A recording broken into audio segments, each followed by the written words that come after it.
What's up, everyone, and welcome back to The Perspective, the weekly call-in show where we tackle supernatural claims, conspiracy theories, belief in aliens. I am your host, Ethan, and alongside me, one of my favorite people, Dave Warnock. Dave, how are you? Hello, Ethan, the friendly neighborhood atheist. You've quickly become one of my favorite people too. I just want to say that. Thank you, Dave. I really like you, buddy. And yeah, by the way, we do have a caller, so we'll get to them in a moment. It was nice. An hour and a half conversation with this caller, huh? Yeah, or maybe we'll get some more callers. I think it's a slow week because of the holidays. Yeah. But yeah, Dave, ever since I did that first show with you, that interview, I was like, you and also Jenna Belk made me feel so much more comfortable in being who I am, because a lot of times, like, I felt like, okay, maybe I am being too friendly, or maybe I'm doing this, like maybe my approach is wrong. And just working with both of you has done a lot to build my confidence and make me feel like, no, I am using the best tool I have available, this friendly, polite approach. Yeah, so thank you. Good.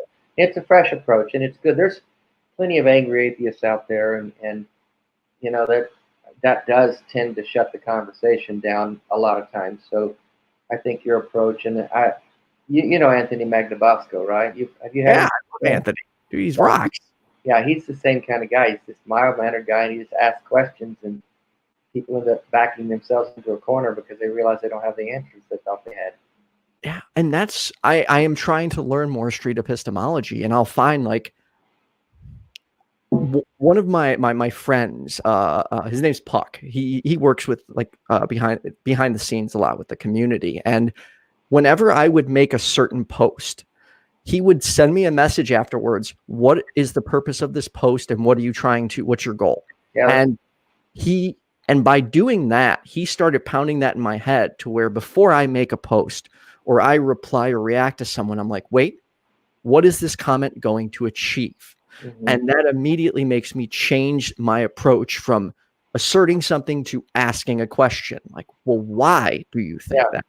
How do you know that? And I think it works. You know, I'm happy that, like, I prefer doing that.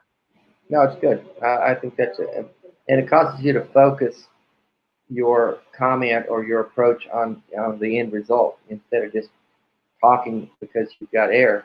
Exactly. What is the end result of this comment or this post going to be? What am I looking for here?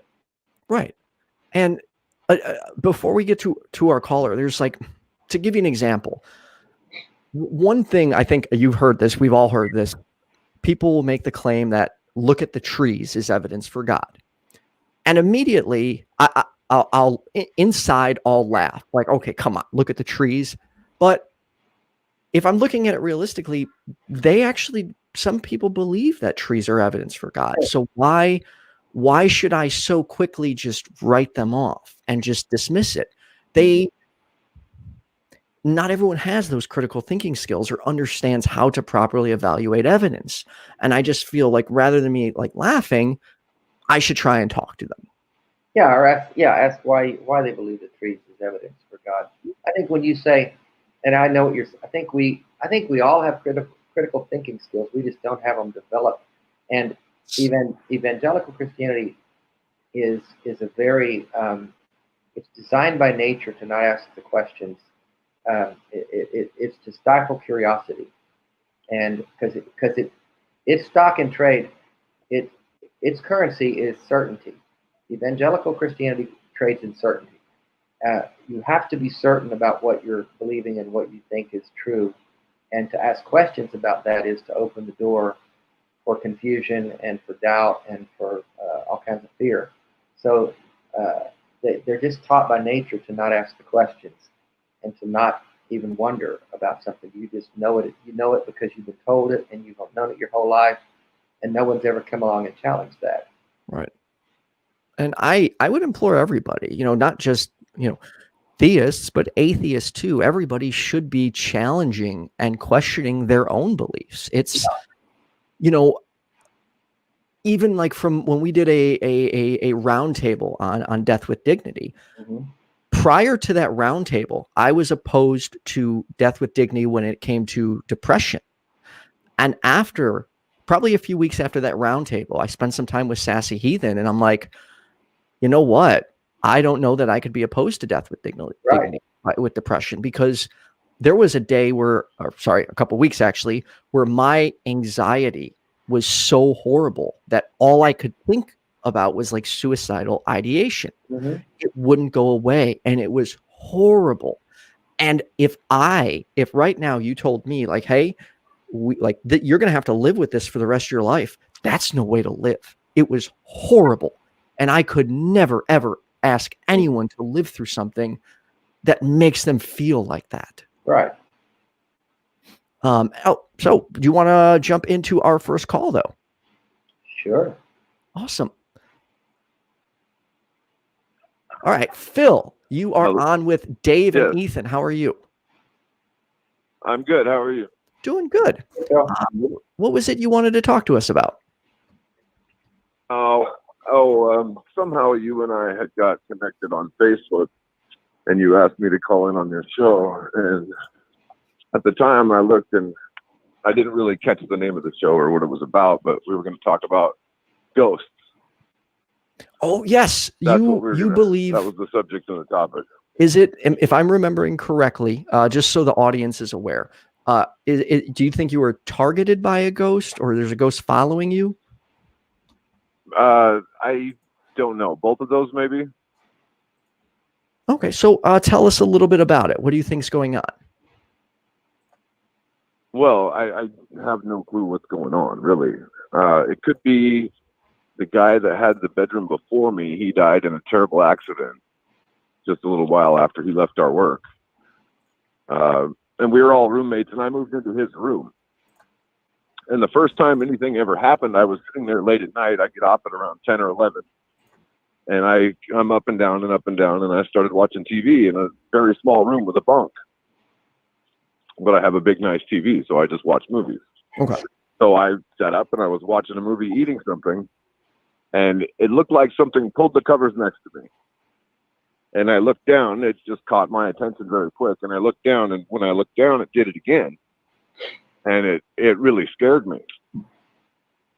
And it was that was the first thing. It was, did you say it pulled the covers? Yeah, it pulled the covers a little bit. Okay. That set the precedence for what would come, especially on a windy day. If it was a windy day and I just happened to have the day off, and it was a bright sunny day or night, typically happened at night. Anytime anything was turned off and got very quiet, suddenly it would come out. I mean, it would just come out of the closet. I have video of it coming out of the closet, raising up from the floor and coming over to me and jostling me. But on windy days, you could hear it from far off. It would come in one big swoop, and it lifted the covers off of me at least 3 or 4 feet and just snapped them. It did that 3 or 4 times. And the first time I ever really noticed anything was that sheet tugging. So I figured, well, this is very scary. So I would sleep with the cover over my head at night. And as soon as I put the covers over my head, something would very lightly sock me through the covers. So this caught my attention. I would tell everybody, oh, yeah, ghost. They would laugh because I live with a bunch of Indian guys. So, it was really bugging me. I started setting my iPhone up as the camera and hitting record and falling asleep. And as soon as I would try to fall asleep, it would shove me. So I would finally get that on camera. And then somebody told me, well, why don't you just buy a camera for your room? So I bought a camera for my room, just a cheap one from Walmart. I took a video just as I'd always done, set it up, hit record, fell asleep, and it hit me again. So I sent the video to my daughter, and she has the same iPhone as me, and I didn't know this. You could just slow down the video. So she slowed down the video, and sure enough, there's a man. And then there was another time where I saw it shoot out from under the closet. My son was there.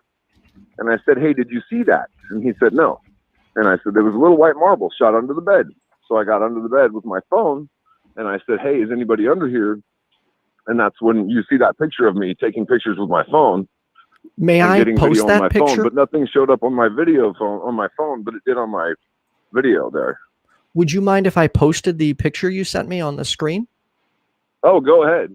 Go ahead. Awesome. And then what I did is I went into it was a white blur when I slowed it down. That picture that you're looking at with me looking under the bunk. Yep, that's what we're looking at right now. It was a white blur. Yeah. And then I went into the edit on the phone where you can highlight colors and dark, I don't know, you do a bunch of stuff. And I just kept going up and down with those. And you can clearly see a man's face in there. And people would say demon, but I beg to differ. I think it's a ghost because a demon, why would a demon have a 5 o'clock shadow? It looks just like my friend. You know what I mean? Shave, yeah. Why would a demon be the size and shape of a human and take form as a ghost like that? You know, and look like he has to shave. Have you shared this with any news sources or any places? Oh, I shared it with everybody. And everybody I tried to hold the ghost hunters, and nobody gets a hold of me. Yeah. Well, because that's genuine right there. Would you be willing to, I don't think you'll be able to do this right now, but I would love to look at this further. Can you at some point send me that video so we can view it? I have to get into my other phone and do that, but I'm sure I have it. Yeah. From the picture. It so much memory on my other phone that I had to get a new iPhone. But I still have that phone full of those. So what makes you think specifically it's like okay, let me ask you this. Do these events happen primarily when you're going to bed? Yes. Okay. I would hear my TV creak, and usually you think, well, that's just sound, but no, that's not what it was. And the little refrigerator I have would get super loud when it was just me in there. And I would finally say, hey, can you stop? And it would just stop. I think it was just sucking energy from stuff like that.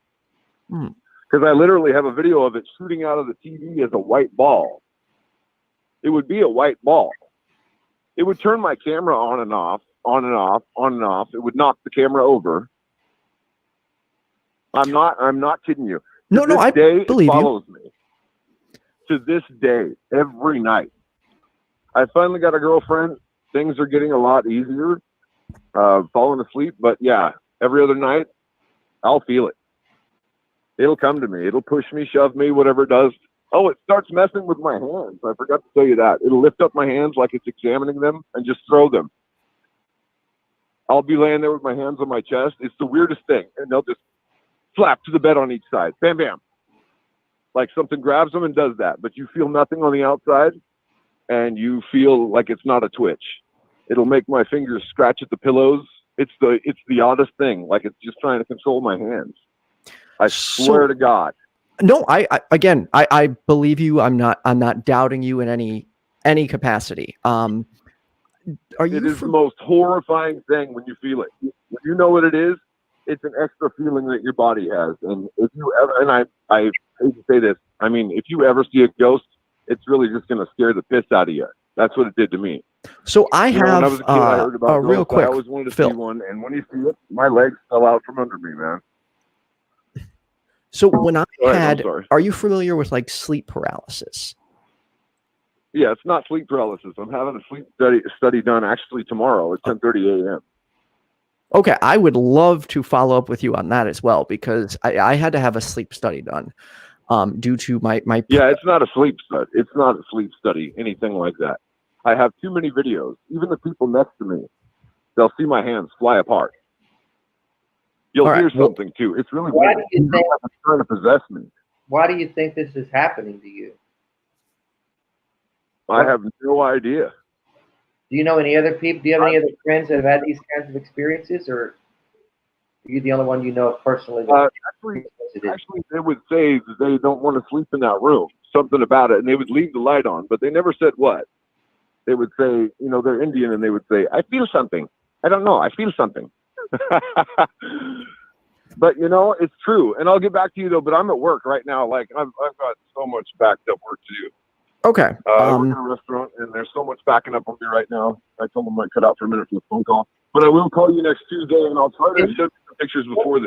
Send a video. That sounds like video that a lot of people would want to see if there's actually a ghost running Yeah. around the house every night. If you can get me in touch with the right people, I mean, I can sit down and actually probably make it happen on camera. Well, All right. Yeah. Follow up with me on Facebook. Thanks for calling in. And if you could get me that video. Okay. Thank you, bro. Thank you. Well, it kind of stinks that he had to go. We didn't get to really address it as much as I would like, but I have. What do you even say to someone like that? I mean, I don't get the picture. I really couldn't tell much. I couldn't see. Could you see much from that? It was inconclusive for me. No, yeah, it looks like just to pull that picture up real quick, it just looks like a dark spot or something that happens on a camera, which I've seen before, but I would love, or pareidolia, I believe that's what it's called.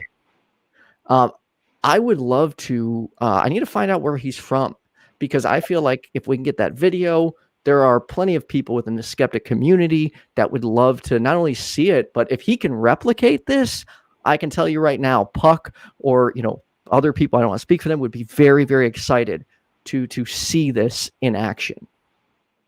Yeah, I mean, I never have seen a ghost, so I don't know what I think about that. Honestly, I don't know what happens when people die.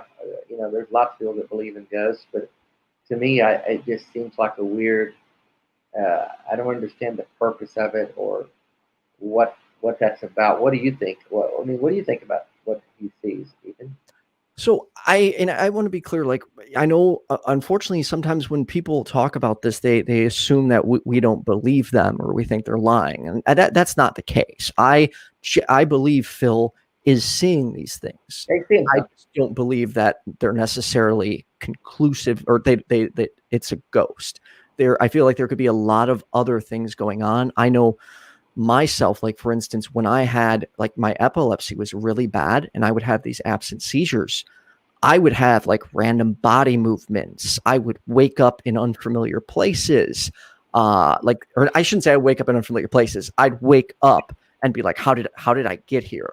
I had so many things happen that I would have easily in my old days attributed it to something supernatural. But now it's like, nope. This epilepsy, it was messing with my brain, especially I had sleep apnea as well. So there were times I'd wake up and I felt like someone was choking me, but someone wasn't choking me. It was the sleep apnea. Mm-hmm. Yeah. I don't know what to think about that. I mean, obviously he's convinced he's seeing something, and he seems to have people around him corroborating his story that, yeah, I see that. I don't know. When someone says, I think, what do you think about the power of suggestion? If someone says, hey, look over there, do you see that? Instead of someone saying, hey, Dave, what's that? See, that's not what's happening. He's suggesting to them there's something over there. Well, and I think what concerns me sometimes is with some of these people I talk to in these other groups, there are a lot of people who reinforce this idea. Like, I saw someone make a post and said, hey, this looks like a ghost to me. I'm kind of freaked out. And immediately in the comments section, this one person was like, this is a demon. You have to get your local priest or someone else involved. If your child needs an exorcism, this may need to happen. And I'm just like, whoa, like, well, let's not do any exorcisms on children. And let's talk about this before we say it's a demon trying to hurt you. Mm-hmm. So, but then on the flip side, these people do have genuine concerns. And when they go to some skeptics, people will just shut them down or call them crazy. I don't want to do that. Like, I want to look into this and find out, get to the bottom of it. Sure. Do you want to get to our next caller, Dave? You bet. All right. By the way, everyone, trigger warning, this is live and I'm using an auto screener, not a call screener. So Timothy, you're on with Dave and Ethan. How are you? I'm doing well. How are you? I'm doing well. Thank you. What was it you wanted to talk about today? I believe you were on my Twitter feed, but I don't remember specifically what it was. Yeah, I think you dropped into a thread with, we were having a few different conversations relating to atheism. And that sort of thing. It's a bit of a transition to what we were just talking about, I guess, but maybe not. Who knows? So what is it you believe? I would classify myself as a theist, specifically a Christian. And what would you say is your most, I guess, convincing evidence to believe in God? Or is there something more specific regarding Christianity you wanted to touch base on?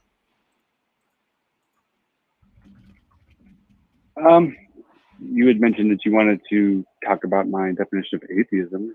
Oh, wait. What the opposite of atheism is. I think that would be fun. I remember. Okay, so if I'm recalling this, and I just want to make sure the audience is in the loop, you were saying, and please correct me if I'm wrong, that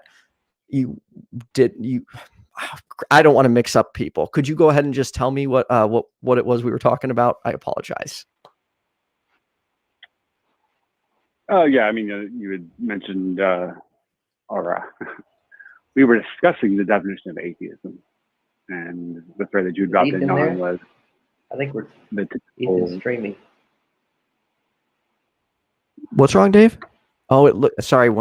Oh no, we just lost Dave.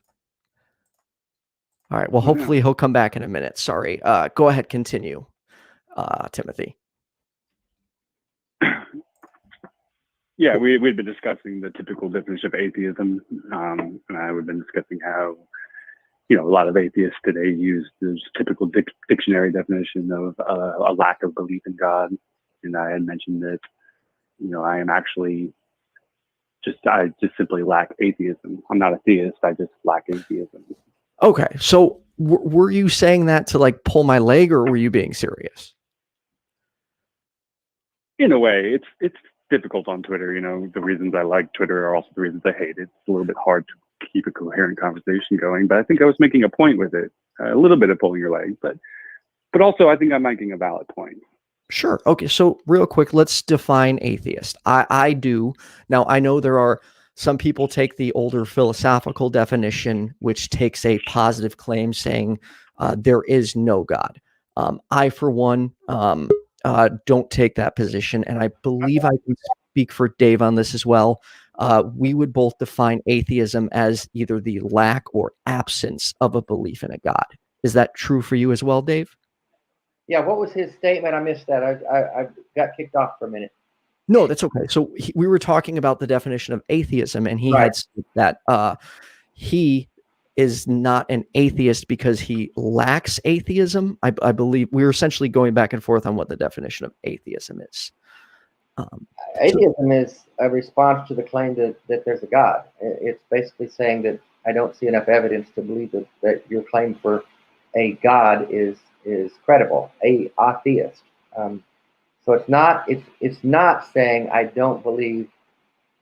It's not saying I believe there's no God. It's saying I don't believe in a God. There's two different. There's a big difference in the way those are said. The first one is a belief statement. I'm not making a belief statement. I'm saying in my reaction to your belief statement is I don't see the evidence for that. Does that make sense? Right, and so my counter to that would be that if that is your position, if you're an atheist, as a personal sort of lack of belief in a God or gods, then what's the opposite of that? Well, in the end, it seems like that you want to say that theism is the opposite of that, but then you want to say that theism is the claim that there is a God.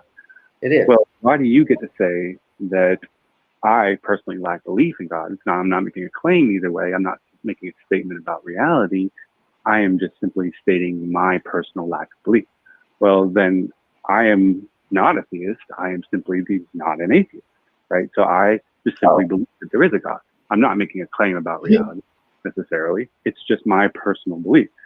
And what do we call that? Well, we can't really call that theism, because while you say that the philosophical definition of atheism is no longer valid and that now it just is some sort of lack of belief on your part, well, then how can you also say that theism is a philosophical position that requires a burden of proof now? You can't have one without the other. You can't have your cake and eat it too. So it's not really fair to get on Twitter and demand evidence from all theists because they're making claims about reality while you refuse to make any claims about reality on your own. So when we say that you said it was an old definition of atheism, the philosophical definition. Well, no, I would say that is the definition of atheism. It is a philosophical position because in philosophy, we're not concerned about our personal feelings. No more than we are in science or, any other academic discipline that you can think of. Nobody cares about your personal feelings. It's about what you can prove and can't prove. So when you want to get on a debate about atheism versus theism, then you're standing up and saying, basically, I have no position. I have no burden of proof. I'm not making any claims about reality. I'm not saying anything at all. I just am articulating my personal lack of belief. Well, okay, that's not really fair to ensure a debate when you're not taking a position. So then I was pulling your leg a little bit, but I think I'm making a valid point. Is to say that I just simply lack atheism. I simply lack that lack of belief. Well, why not? Because if you are going to enter a debate without making a positive claim of any kind or any claim at all about reality, then why do I have to? Why do I have to support my position if you don't have to support yours? Without what I think the point you're missing about atheism, without theism, there is no atheism. So it's because the theists are making a God claim that atheism even exists. It's just a response to that God claim. If you personally are saying you're not claiming there's a God, then okay, we agree. I mean, I don't know what we'd even have to talk about at that point. Oh, do we agree? Do we agree? Did you just say that you agree that there is no God? Because that's a claim. And you're not saying that you're making. No, I'm not claiming there is no God. I'm saying I don't believe there's enough evidence to say there is a God. So, and I want to, real quick, Timothy, I just want to jump back. I was definitely not saying that the philosophical definition of atheism is irrelevant. There are many people that use and prefer that definition and do make the positive claim that there is no God. I'm not objecting to that. What I am saying is I am using the current definition, or if you want to say my own definition, which I don't believe it is just my own, that I simply lack the belief in God because I cannot prove to you that there's no God. I am fully aware of that, and I will not admit, I will not say otherwise. I can't demonstrate that. So I'm just going to say, hey, I'm going to take the default position. I'm going to remain unconvinced that a God exists until I see sufficient evidence for it. Yeah. So with that in mind, what do you think is the most compelling or convincing evidence for a God? Well, see, that's the thing, is now you're asking me that, but then we're entering into this debate under false pretenses, because ultimately, you say the current definition, it's the dictionary definition. It's a colloquial definition of atheism. If you'll recall that this debate started in the thread, I don't know if you saw it or not, with me, whenever I'm on Twitter and I'm referring to this type of atheist, I always use quotation marks around the term atheist. Okay. Because it's the colloquial definition. It's like if you looked up evolution in the dictionary. Well, that's obviously not a good scientific definition of evolution that you can find in the dictionary. There's a scientific definition of the term, or theory is another example, of a colloquial definition versus a scientific definition. Well, it's no different in philosophy, right? There's the philosophical definition of atheism, which is the academic, the intellectual, the official definition of atheism. And then there's the colloquial you might find in the dictionary that you find on Twitter a lot of this lack of belief. Well, what are we debating here? Because if we're just simply debating your lack of belief, I fully accept that you do not believe in God. There are people that don't believe in God. Right. There always have been. They're typically just called unbelievers in the Bible, or, however, infidels in the Quran, whatever you want to say. I can't debate that.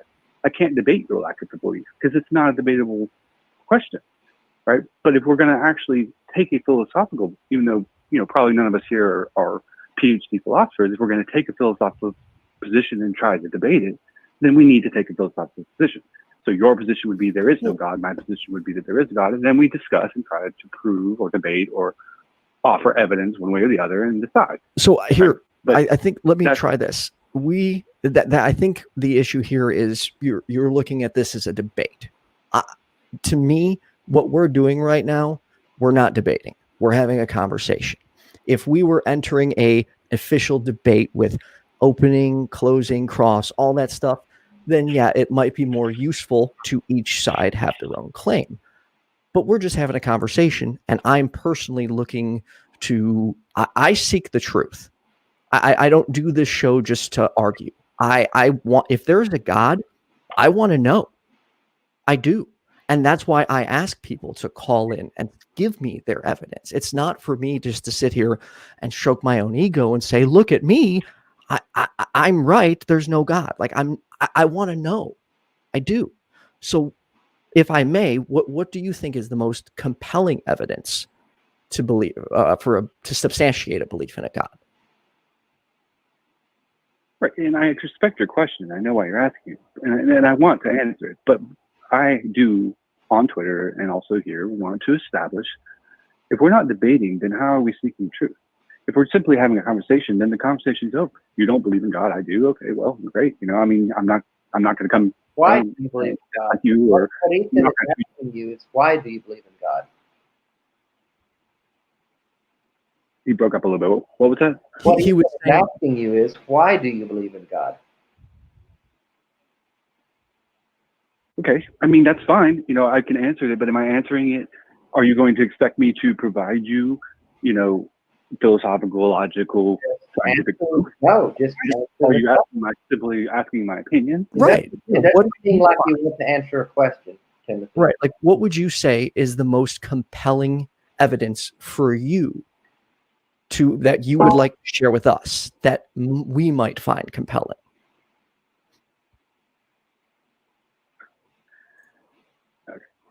Look, I promise you, Timothy. This is not a trick. We're generally because if you ask me, why don't I believe in God? I would simply say, I don't see the evidence for it. Okay? So now I would say, why do you believe in God? What's your answer?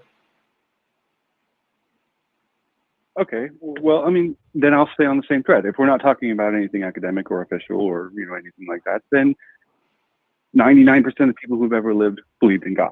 Why? I'm asking you, why? That's the reason that I have to doubt. Why do you believe? I'm not talking about 99% of the people. I'm talking about you. I know what you're asking me, and why not? Can't I answer that? Because 99% of people who have ever lived believed that there was a God or gods of some kind. Why would I not believe in God? So what you're possibility do I have not to? You can't give me one. All you can say is saying you believe because no reason. 99% of the people who ever lived believe in a God. So that's enough evidence for you. So you're following the crowd mentality, essentially. Why not? I don't know. It's argument ad populum. Let me ask you this: if we went back 1,000, now we're talking about logic, official rules of logic. Now we're debating again. All right. See?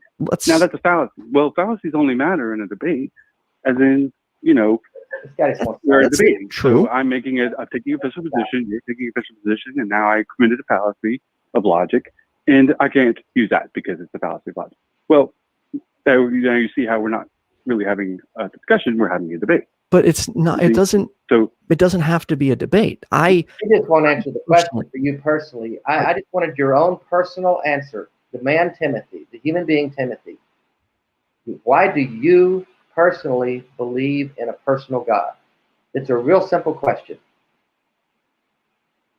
Then why don't you like my answer? What was the problem with my answer? Your answer was because 99% of the people do. Is that your answer? Sure. Okay. So that's the answer. I get it. I just don't find that compelling. Timothy, let me ask you this. Okay. If we went back 1,000 years and 99% of the population believed slavery was acceptable, does that mean it is acceptable? Or does that mean you should find it acceptable simply because 99% of the population finds it acceptable? It would certainly be a place to start. You know, what about the Earth is flat? 1,000 years ago, everyone thought the Earth was flat. Was that acceptable to believe that it was flat? Because 99, I don't know. Can I sit here and say that I would have had a reason to doubt it back then? I don't know. I didn't live back then, right? Well, it would have been acceptable based on the evidence at hand, but it has been shown to be false. There you go. So to continue to believe something that's been shown to be false. Reason to be an atheist. Give me a reason to not believe in God. Do you have one? I don't need a reason not to believe in God. I need a reason to believe in God. I don't see the evidence compelling enough for me to give allegiance to a deity. I don't see it. And the fact that a bunch of other people believed it doesn't make it compelling. People created God back when they saw lightning and needed an answer for why the lightning happened. So there's a God up in heaven that made the lightning happen. That's not compelling. That's just a lack of scientific evidence. And by the way, which God do you believe in? Which God do you believe in? There's multitudes of gods around the world, present and past. Which one is yours? You say that people believed in God 1,000 years ago because where lightning happened. Where does that come from? Because Zeus built lightning bolts? That's your best argument? That's what they thought. They thought there was a Zeus God. Thousands of years of human history is because of Zeus built lightning bolts? Let me ask you this. Which God do you believe in? Timothy, which God do you believe in? The God of the Bible, the God of man? You're not answering my question. I've answered your question. You're not answering mine. What reason do I have to not believe in a God? What reason can you give me? Okay. Not being convinced is not a reason. All right, let me try this another way. Holy crap. Timothy, what reason do I have not to believe in the tooth fairy? Or what reason do I have not to believe in Zeus? Or give me a reason why I can't believe that aliens just created this planet yesterday.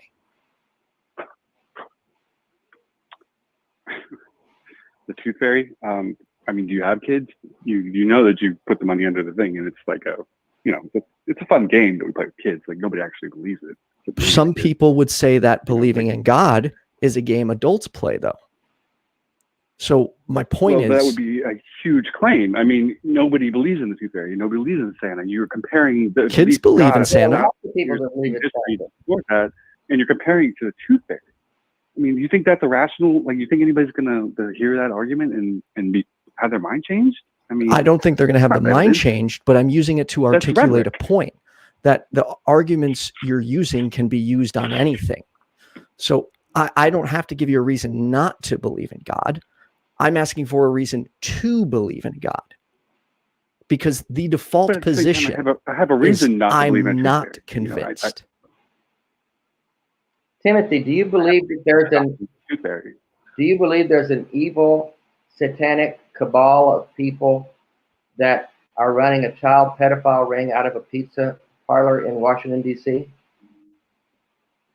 I'm not following that red herring. Please try to make it. No, do you believe that's not true? A lot of people believe that, Timothy. A lot of people believe that's true. Do you? Because a lot of people do. That'll certainly be discussed for another time. That's ridiculous. That's way off subject. But he's asking you. You know what I mean? I mean, there are conspiracy theories. Yes, I agree. But I mean, you're talking about things that people believe. You said your reason for believing in God is because a lot of people do. Well, a lot of people believe there's a satanic pedophile ring run out of a pizza parlor. Is that sufficient evidence to believe it? 99% of all humans that have ever lived believe that there was a God or a higher power. And that's we don't know that that's That's a statistic you're pulling out of your ass, by the way. I'd like to see evidence for that. So, saying that 2% of people believe something is the same as saying that 99% of people who have ever lived. No matter what percentage of it, your argument for believing is God is because other people do. Doesn't matter the percentage. The percentage does not matter. Okay, if it's over 50%, what if over 50% of the world's population believe in the Muslim religion? Are you going to follow that? A lot of people do believe in Muslim religion. I absolutely take the Muslim religion seriously. I debate Muslims on a regular basis. I do not get on the debate with a Muslim and say, there's no evidence for your God. That's a ridiculous way to debate a Muslim. They're going to react to me the same way that they would react to me. May I ask? I don't debate Muslims that way. Timothy, why are you so insistent on calling this a debate? Yeah, I think that's all he wants to do is debate. Because I seek the truth, just like you said you did. I seek the truth. How do we, as humans, come together when we have opposing viewpoints and find the truth? By talking with each other. If not by debate. No, it's not by debate. Debate often only reinforces each other's sides. The audience watching, in my opinion, rarely changes their mind. Right. I want to have a conversation with you. I don't want to debate you, dude. This isn't me against you. And I know that you may be used to other atheists on Twitter or other people who are quick to just go into debate mode and attack. I'm not doing that, dude. I just want to talk with you. I want to understand why you believe in God. I am not looking for a got you or for a trap or to shit on your beliefs. I just want to know why you believe so I can understand and we can talk about it. I'm like Ethan. I'm open to the concept of a God. I'm just not going to buy into that without compelling evidence. And for me personally, I'm not telling you what to do. For me personally, the fact that a bunch of other people do, that regardless of how many or what percentage of the population, is not compelling evidence. Like my mom used to say, if everybody jumped off a cliff, would you? That's not a good reason for me personally. If it's a good reason for you, then power to you. My point in bringing that up is that, you know, it is an argument of ad populum. I absolutely agree with you. The simple fact that a lot of people believe something does not necessarily make it true. However, since the reaction to that piece of evidence, which it is evidence, you know, we're not talking a small percentage of people. We're not talking a handful here or there. We are talking about the majority of humans who have ever existed. That's evidence. Now, is it on its own compelling proof that there's a God? No, I don't think so. But it's evidence. So there you go, right there alone. That begs the entire this narrative that there is no evidence. But, Timothy, that begs the question. When you say the majority of the population has believed in God, that's true. The point is that, though, is they've believed in different gods all through history. And it has caused wars and death and confusion and chaos and division. And it's not like everyone has believed in the same God. They've believed in so many different gods. We've got so much division, and even the Christian denomination is divided up into thousands of variations. That doesn't prove anything. Everybody's got their own version of God. And to me, in my view, everybody can't be right, but everybody can be wrong. Well, everybody certainly could be right to some extent, or there could be some people who are right and others who are wrong. But you're right. But if we were looking for unanimous opinion to be proved, there has to be unanimous among all humans that have ever lived, then you can't believe anything because there's disagreement about literally everything. Yeah. There's always a different viewpoint. There's always a different perspective. Right. So that can't be a arbiter of what is evidence or isn't evidence. Now, you say that we all, throughout human history, people have worshiped different gods, and that's absolutely true. It's undeniable fact.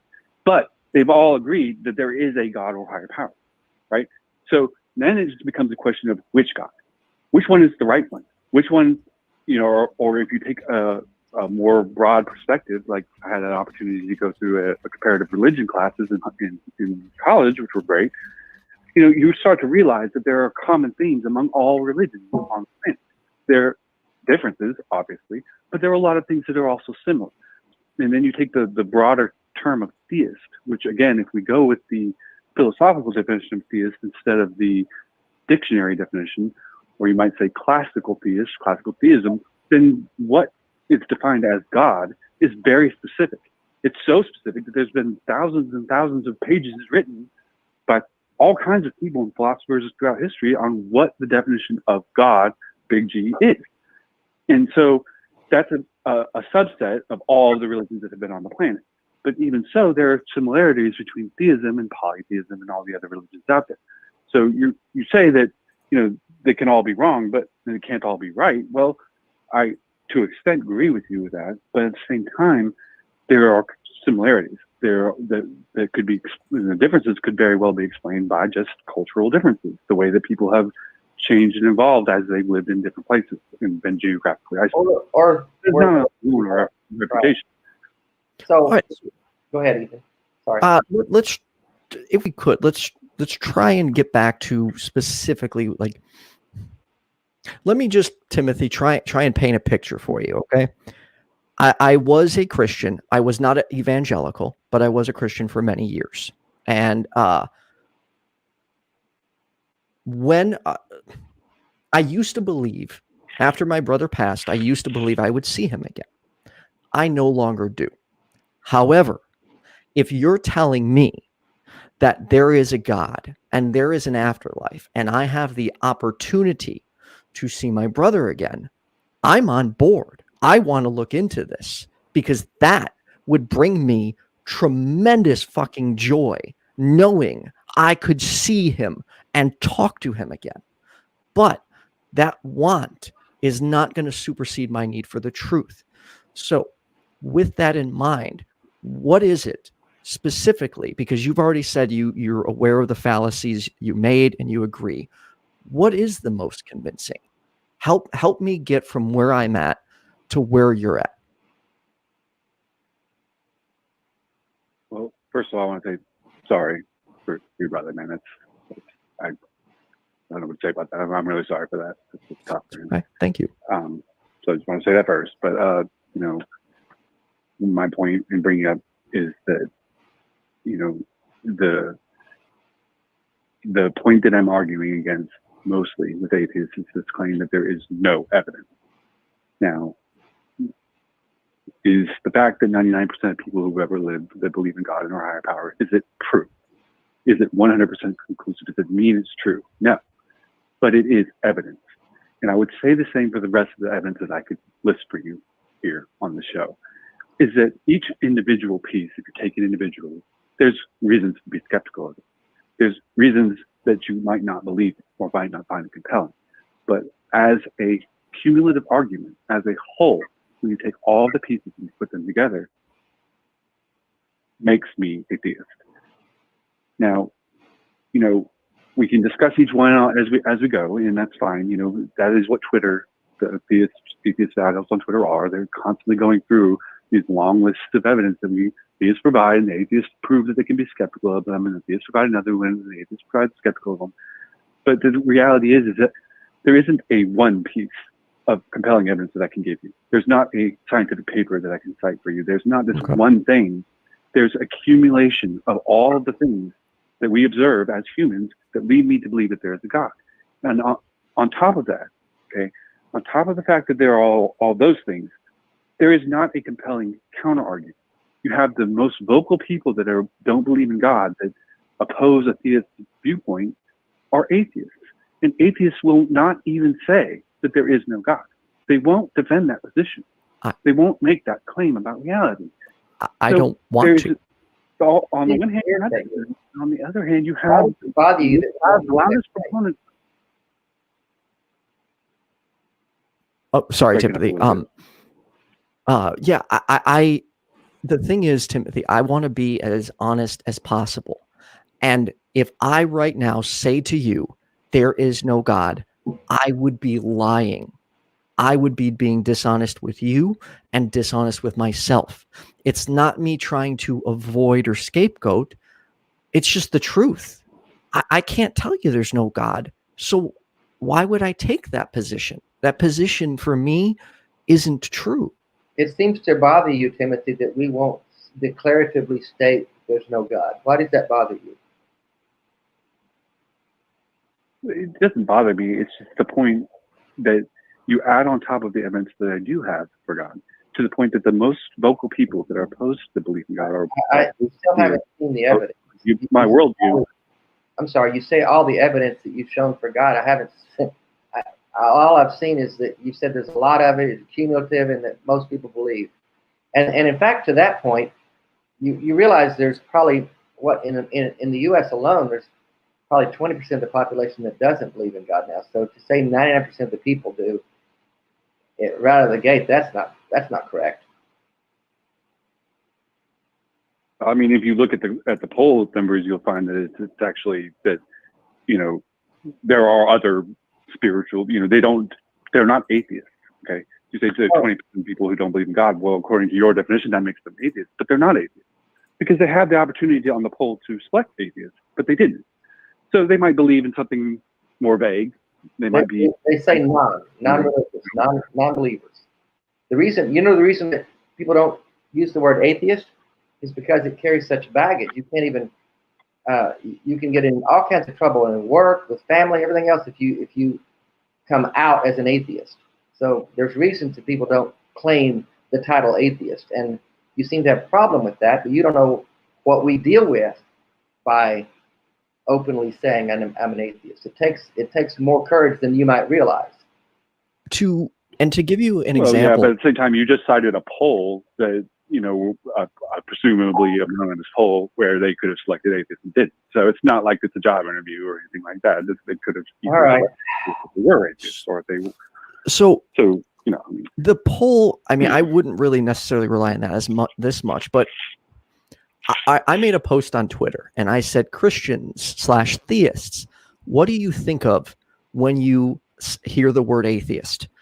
And what followed was some disturbing and shitty tweets. It was, I feel sad for them, cringe, pathetic, not a whole lot, they're terrible people, dogmatic, wounded souls, pathetic, foolish, someone who hasn't wised up. There are heavy repercussions for being an outspoken atheist. And I can't tell you how many times people discredit anything I say simply because I'm an atheist.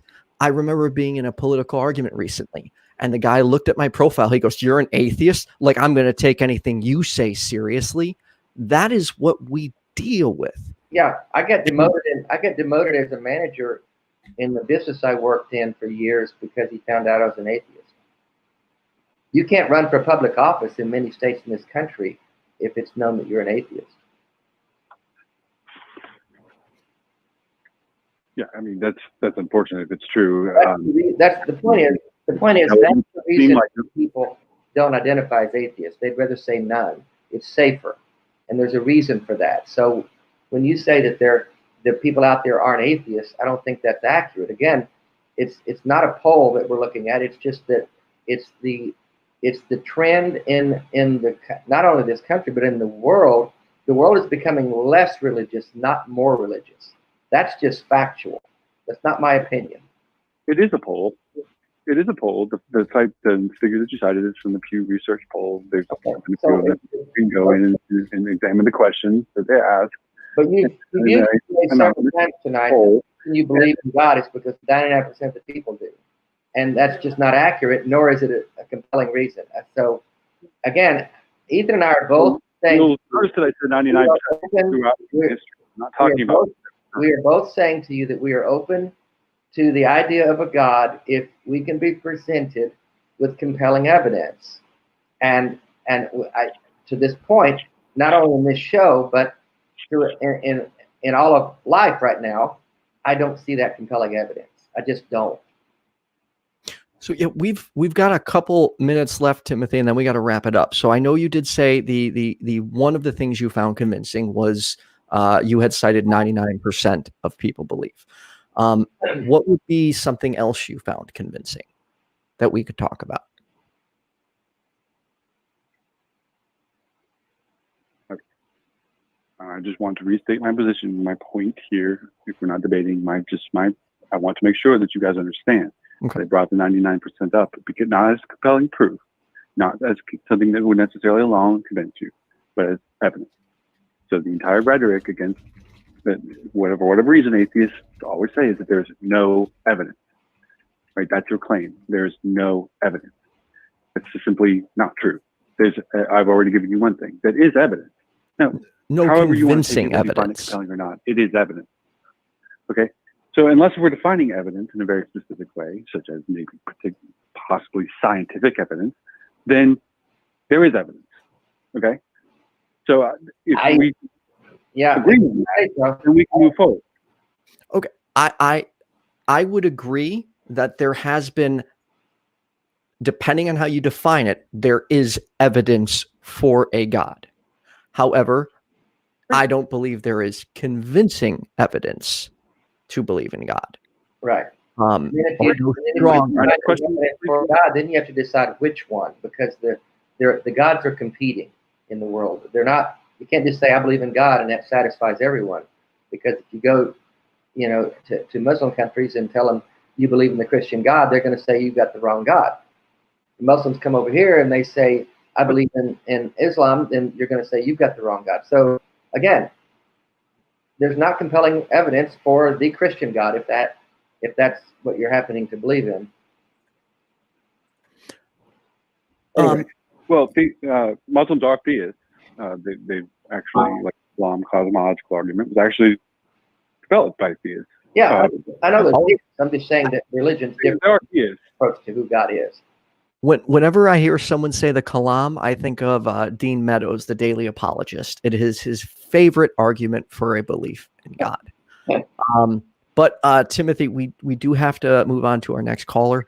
I do really appreciate you taking the time and calling in and talking with us, and most importantly, being civil, friendly. Timothy, and, you're a good guy, Timothy.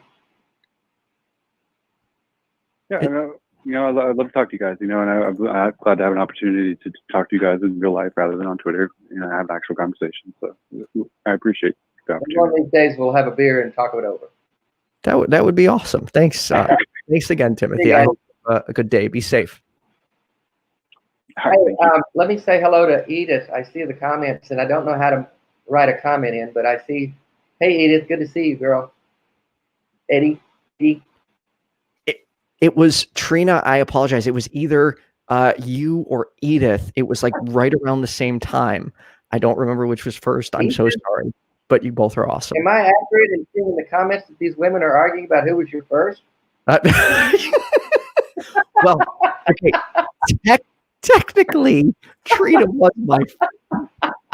Sorry, Trina. Sorry. I couldn't mess that up.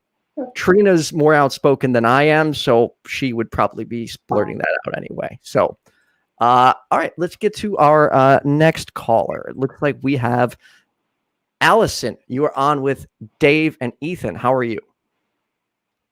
Hi, I'm good. How are you guys? I'm doing well, thank you. What do you got for us? Okay, so I guess first, trigger warning, because it's some pretty serious stuff that I'm about to divulge in. But Ethan, I wanted to say I'm so sorry about your brother. And I'm so sorry for your loss. Thank you. I appreciate that. You're welcome.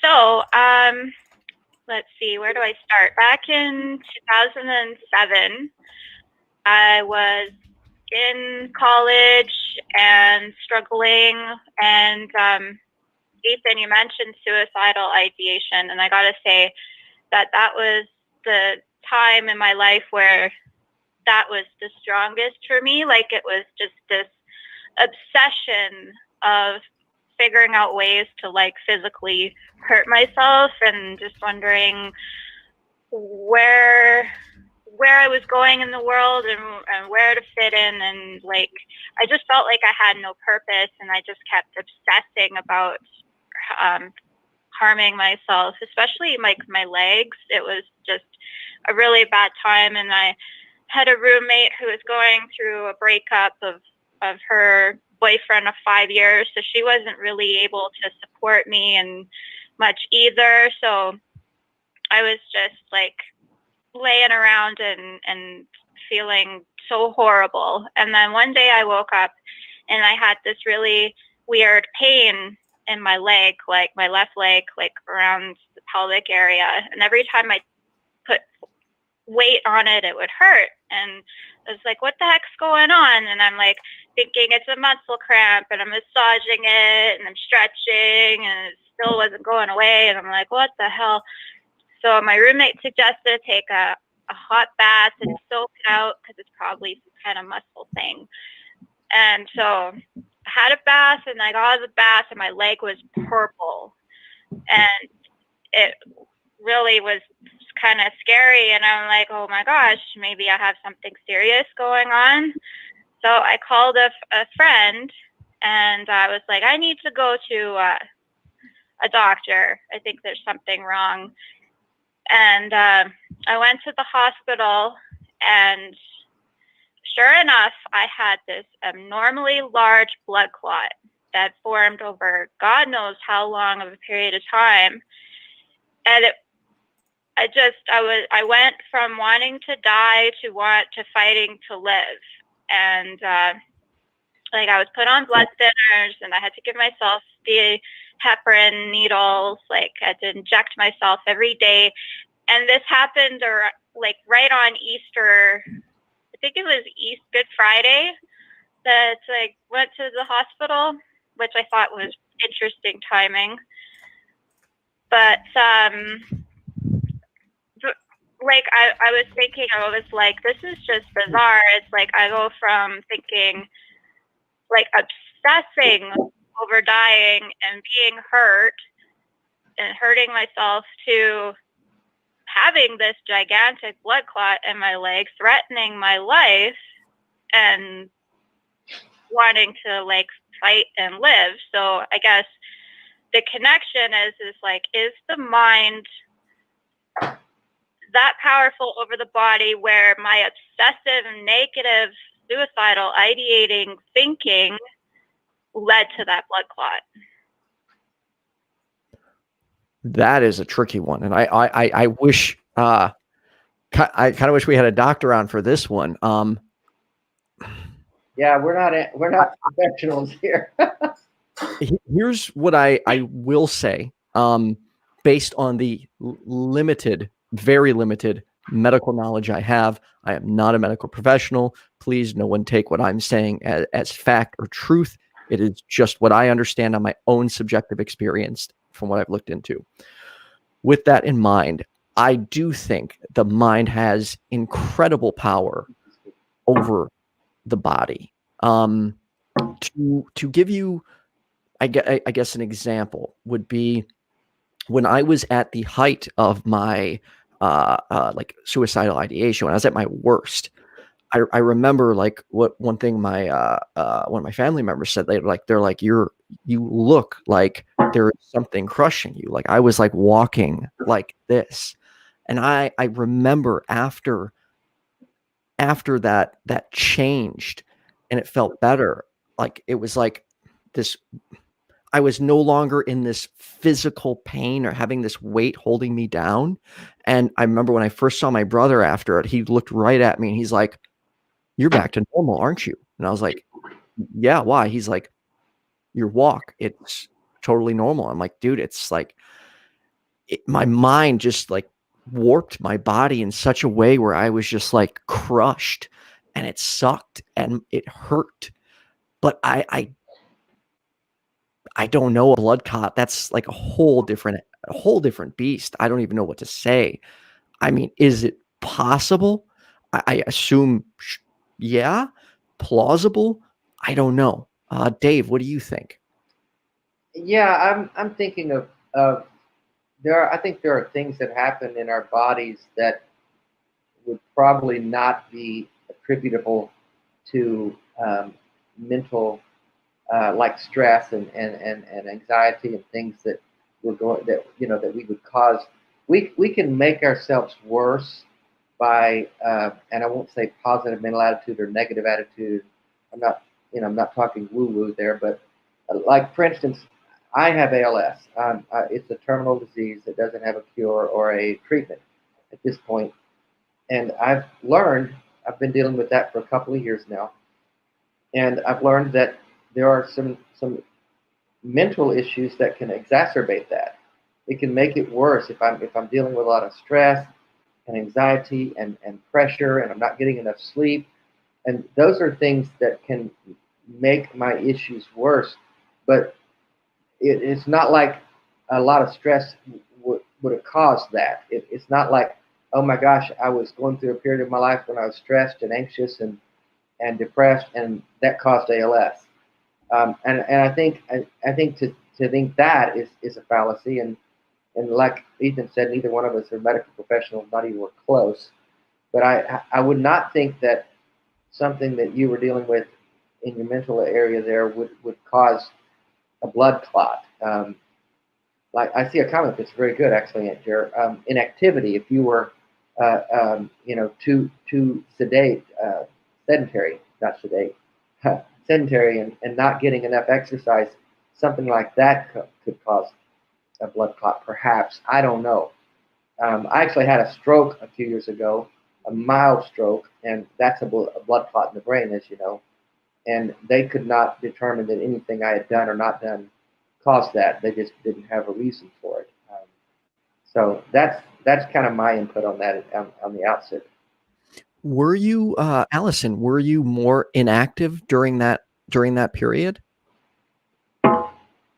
Yep, I definitely was. And like, I'm not saying that I didn't do things that caused it specifically. Like, I was smoking cigarettes at the time. I was on birth control and inactive, and you mix those three together, it causes blood clots. Mm-hmm. It's like known for sure. But like, I don't know, just I heard of this one story where someone took two plastic bottles, filled them up with water, and got everybody to put positive emotions and thoughts and everything on one, and negative thoughts and emotions on the other, you know, and then they put them in a freezer and froze them. And then when they took the bottles out and took the crystals from each bottle and put them under the microscope, they saw completely different results. One result for the positive were just these beautiful, magnificent crystals and forms, and they were just gorgeous, and they're glowing, and everybody was just in awe. And then the other side, with the negative, it was all moldy and deformed and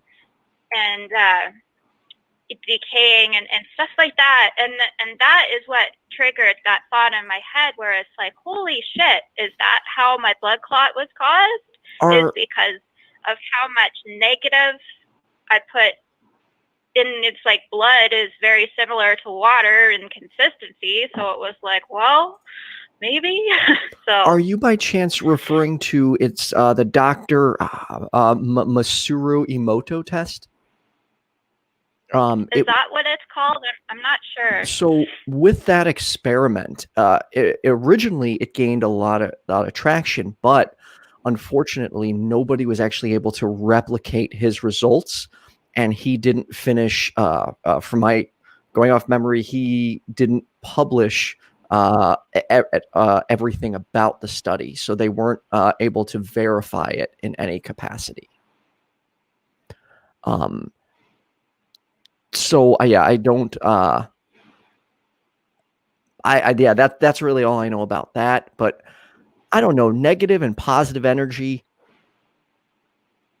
I don't know. I am not to sound too hippie, but if you put positive energy out, whatever you want to call it, positive vibes, positive happiness, whatever, I do think in some capacity you do see that coming back to you.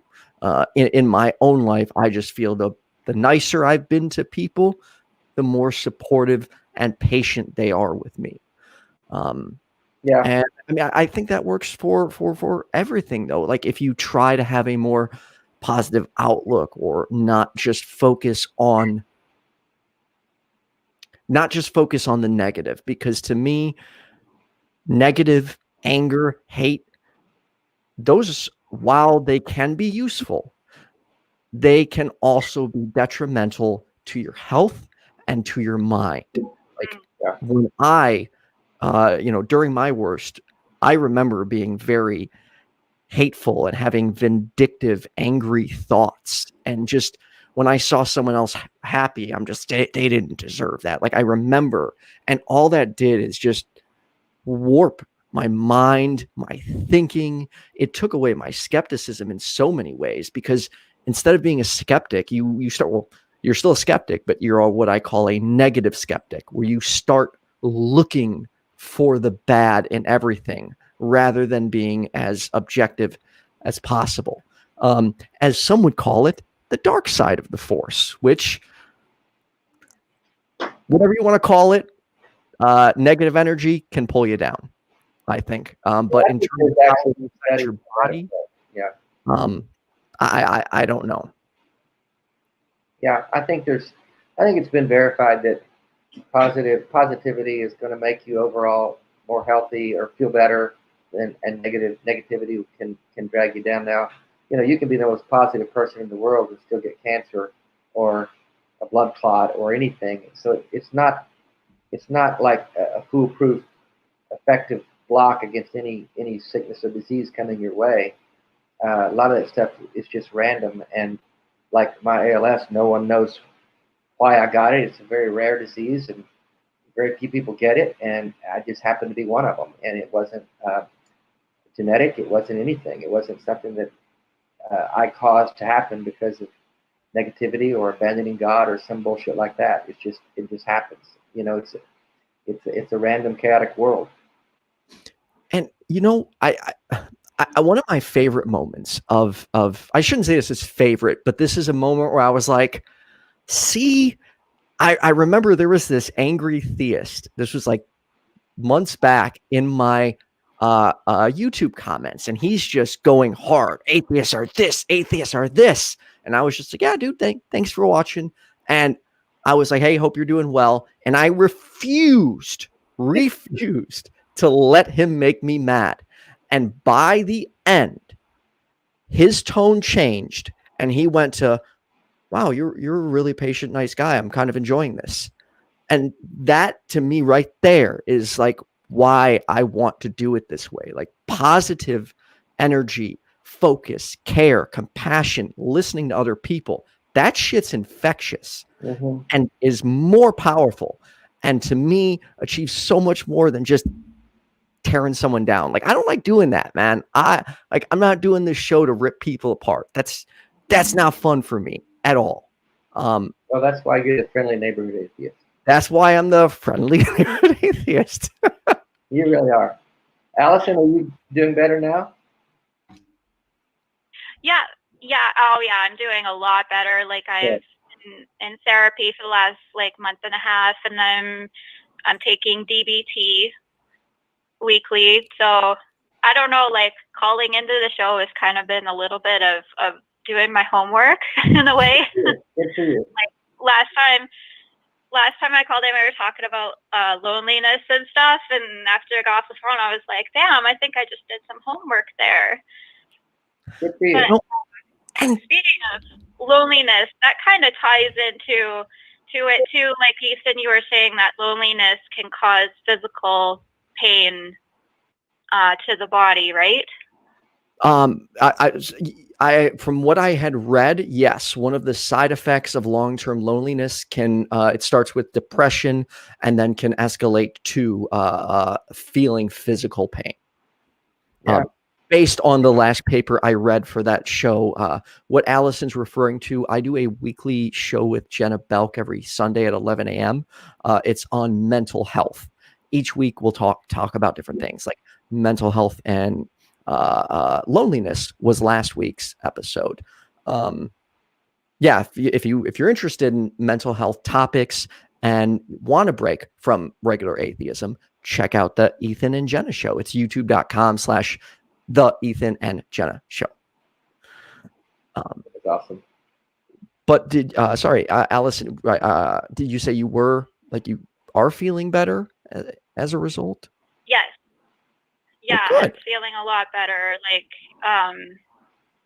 Like I went through, like after the blood clot diagnosis, I went through a lot of experiences, like before and after, and like I was just surrounding myself with the wrong kind of people. And like one family member in particular, she was like extremely negative, nitpicky, pick everything and that happens in life apart. There's like, not skeptical, negative, like you were saying before. And it's like, she used to use on me all the time, well, you have to talk to me and you have to respect me and you have to be nice to me because I'm a family member. And it's just like, after a phone call with her, it would be like, 9 times out of 10 would feel 1,000 times worse. But it's like this, she was a very lonely lady and she had chronic pain. And it's like, yeah, it was just really hard to deal with. And actually earlier this year in April, she passed away. I'm sorry. And thanks. Like it's difficult because one side of me is like almost like I'm like, I don't know how to describe it. This is gonna make me sound so cruel, but like I'm like, she was suffering so much. I'm glad that she passed away. Like, but it's like I don't have to feel guilty anymore. You're talking sorry. to her. You're glad she passed away, or you're glad she's no longer suffering? No longer suffering. Both. Well, that's kind of mean. Actually, like, pardon? Well, that's kind of mean. No, I don't want to be mean. Like, I think she was saying she was glad she was no longer I suffering. never enjoyed. Sorry, what? Oh, no. Go ahead. I apologize. That's okay. Like, she caused a lot of my PTSD. Like, she would nitpick at me and like, I couldn't do anything right. Like, it was like I couldn't even be human. There was no room to be human with her. It was just a constant drag down being around her and having to talk to her. So it's like, it's almost like relief. Like, and I feel bad. Like I said, I feel horrible for saying this. Like, you know, I'm never glad that people die, but it's like this particular situation. It's just, I'm starting to do better now that she's gone and I don't have to interact with her anymore. Does that make sense? Regardless, I am very sorry that happened. Yeah. With that, dynamics can be challenging for sure. With that, though, we do have to wrap it up. Is there anything else you wanted to say, Allison? No, I think it's okay. Thanks so much for listening to me ramble on. Of course. That's kind of what we're here for. Glad you're doing better. Thanks for calling. Yeah, thank you, Allison. I hope you have a good one. Thanks. All right, good to see you here. Before we wrap up, I would just like to real quick, everyone, on February 4th, I am hosting a fundraiser for Recovering from Religion to represent the year anniversary of our channel. And I would just like to play you a little clip so you can see everybody that's going to be on the panel. Check it out.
I don't know about you, Dave, but I think that's going to be a kick-ass event.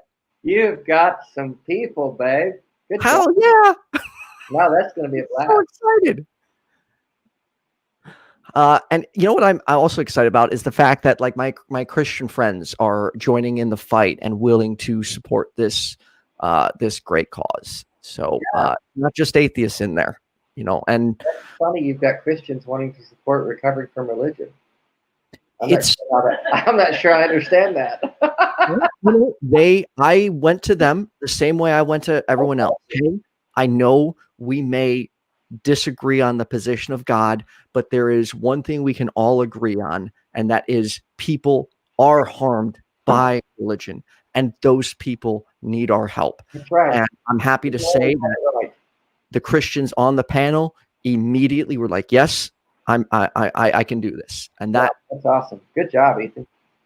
So hopefully it works. Anyways, you know, before we wrap up, Dave, You got anything going on or anything you want to talk about? Oh, I'm just I can't wait for a new year to start. Holy shit, 2020, right? Got a new president coming in. I think I think that's right. I wanted to say something about the conspiracy theory ideas. This bomb that went off in Nashville on Christmas Day. It's very personal for me. That's my city. I used to live about a mile from where that bomb went off, and I hate to see my city destroyed like that. And everybody's been wondering why this guy did it. They've identified who it was, and he obviously had some personal and mental issues. But he also, from reports I've read, and it's not, I want to say that I'm not 100% sure that everything's accurately known, but there's some good evidence that he was a QAnon adherent, and here was into that sort of conspiracy theory ideology. And one of the things that they tend to demonize is 5G technology. And he blew the bomb right in front of the AT&T building downtown, which interrupted a lot of communications and internet and cell phone and 911 service. So there's a lot of speculation that his QAnon conspiracy theory ideas led him to go out in a blaze of glory, thinking he would be a hero in that community by destroying the 5G technology, or at least damaging it. So conspiracy theory ideas can be dangerous and harmful. They're not just, crazy people on the internet saying crazy things. It's real life stuff that is bad. And we've got to keep being a community that speaks truth, asks the right questions, and continues to shine light on what is real and true, and not giving voice to the stuff that's nonsense. Well, yeah, but at the same time, it's also like why whether it be publicly or privately, I want to talk to these people, because exactly right now, to give an example, I had a family member who was like, well, if who, let's say, it isn't QAnon, but has some agreements with QAnon. Mm-hmm. And one of her immediate objections was, well, if it's not true, why are they shutting it down? They're clearly trying to suppress the truth. Oh, and that, I know, it's scary. They're trying to shut it down because it's dangerous.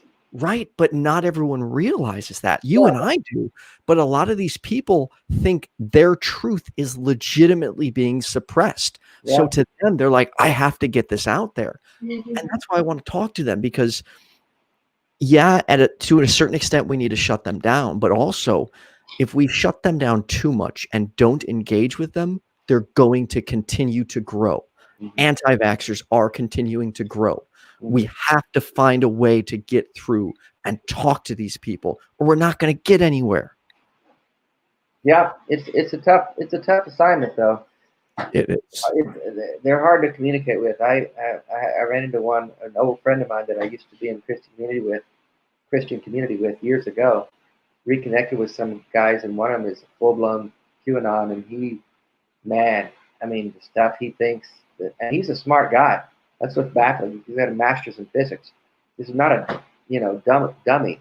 He just has gotten caught up in it, and his life just became nothing. And so it gave him a community and a place to feel like he was in on some top secret. That's a big part of it.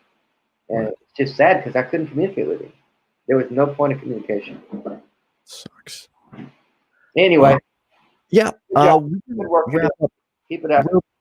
Let me thank my top tier patrons: Jonathon, Friedel, Mercy Face, Cindy PLAZA, Kenneth, Leonard, Kathy Letto, JumpandShoot, Ian Davenport, and Oz. All of you are awesome. So every Tuesday, we host this call-in show at 7 p.m. where we tackle supernatural beliefs, belief in aliens, and conspiracy theories. Next week, it's going to be Jenna Belk and Brainbug as the hosts. And then also every Thursday, I have a call-in show with Hannah Vaughn. It is called The Pickup Line. So if you're looking for a break from atheism and want to talk relationships, dating, sex, it's a great show to tune in every Thursday. We had Daryl Ray on a couple weeks ago. We also had a dating coach. come on. So it was a lot of fun. We're down at the beach, down at the Gulf Coast, doing a getaway between Christmas and New Year's. Last year, Daryl was down there with us too. We had a good time. Daryl's a great friend. I look forward to both meeting him and you in person one day. We're going to be in Chicago, dude. We're going to have a drink, me and you. Hell yeah! Once you're here, I am so down, man. That would be great. Yeah. All right, man. Good to meet your friends on here. Thanks for tuning in. Make sure you check out Dave Warnock's YouTube channel. Also, hopefully, starting next year, he'll be back, get up and going, and we'll see more content from him. Yeah. Everyone, oh, wait, someone came up with a really good tagline. Let me just close it. My closer. And remember, you can also be a friendly neighborhood atheist. Good night, everyone. Thank you. Good night.